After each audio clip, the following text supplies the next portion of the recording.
ছোটবেলায় একটা ট্র্যাডিশনই ছিল যে সকালবেলা উঠবো, মা সাজায় দিবে, তারপর সবাই মিলে রমনা বটমূলে যাব। অনেক বছর আমাদের পহেলা বৈশাখ উদযাপনের মধ্যে একটা বিরতি ছিল। নতুন বছরের প্রথম দিন আমার কাছে মনে হয় সবার কাছে, আমরা বাঙালি হিসেবে এটা একটা নতুন শুরুর দিন।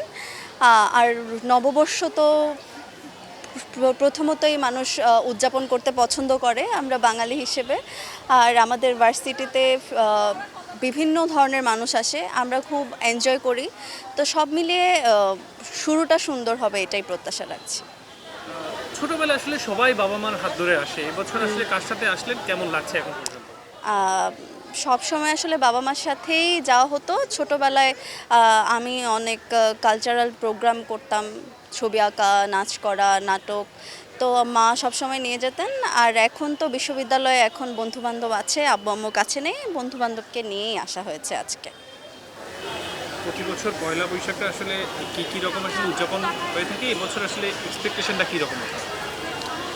আহ, অনেক বছর আমাদের পহেলা বৈশাখ উদযাপনের মধ্যে একটা বিরতি ছিল আমার মতে। তো এইবার হচ্ছে আমার কাছে মনে হয় সবাই অনেক উৎফুল্লভাবে উদযাপন করছে। আর প্রত্যাশা হচ্ছে যে উৎসবটা আমরা সুন্দর মতো সবাই পালন করব, এবং হচ্ছে নতুন বছরের শুরুটা যাতে আমাদের সুন্দর হয়, এটাই আমার এক্সপেকটেশন।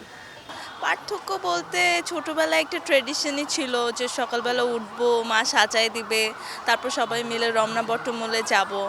এখন আর এটা হয়ে ওঠে না, কারণ বাবা মারও আর ইচ্ছা করে না এত ভিড়ের মধ্যে যেতে। এখন হয়তো বাবা মার সাথে যেতাম, এখন ফ্রেন্ডদের সাথে সকালবেলা বের হয়ে যাচ্ছি, এটাই। পয়লা বৈশাখী প্রতি বছর আসলে কি করেন?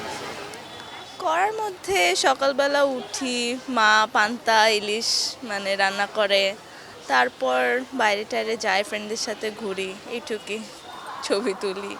পয়লা বৈশাখে আসলে নানান রকমের আসলে মেয়েরা শাড়ি পরে থাকে, কোন রংটাকে সবচেয়ে বেশি মেয়েরা পছন্দ করে? অবশ্যই লাল সাদা, লাল সাদা একটা প্রতীক পয়লা বৈশাখের, তো লাল সাদাই। এবছর আসলে কেমন দেখলেন আসলে এই যে আপনার ক্যাম্পাসে সবাই শাড়ি পরে আসছে, পাঞ্জাবি পরে আসছে, এছাড়া আসলে তো দেখা যায় না তেমন একটা, কেমন লাগছে? না, ঢাকা ইউনিভার্সিটি আসলে সবসময় মানে যখনই কোনো কালচার নিয়ে কথা হয় তখনই সবার আগে ইউনিভার্সিটিরই কথা আসে। তো অবশ্যই এটা একটা মানে এমন জায়গা যে যেখানে সবাই আসতে পছন্দও করে সব অনুষ্ঠানে। তো ভালোই লাগছে, কারণ আজকে মাত্র মানে আগের দিন, তাতেই এত ভিড়, এত সবাই আসছে। কালকে হয়তো আরও ভিড় হবে, আরও ভালো লাগবে। ঢাকা ভার্সিটি যেভাবে আসলে পয়লা বৈশাখ উদযাপন করে অন্যান্য ভার্সিটিগুলো আসলে এভাবে করে না, সেক্ষেত্রে আসলে অন্যান্য ভার্সিটি থেকে আপনাদের ভার্সিটিতে ঘুরতে আসে, সবাই আসলে মঙ্গল শোভাযাত্রায় আসলে অংশগ্রহণ করে, বিষয়টা কেমন? অবশ্যই ভালো, এবং আমি মনে করি যে এটা আসলে গর্বের আমাদের জন্য, যে আমি বলতে পারি সবাইকে যে না, আমাদের ভার্সিটি এমন একটা কালচার রাখছে, এতদিন ধরে চলে আসতেছে এই কালচারটা। তো আমার জন্য অবশ্যই এটা গর্বের।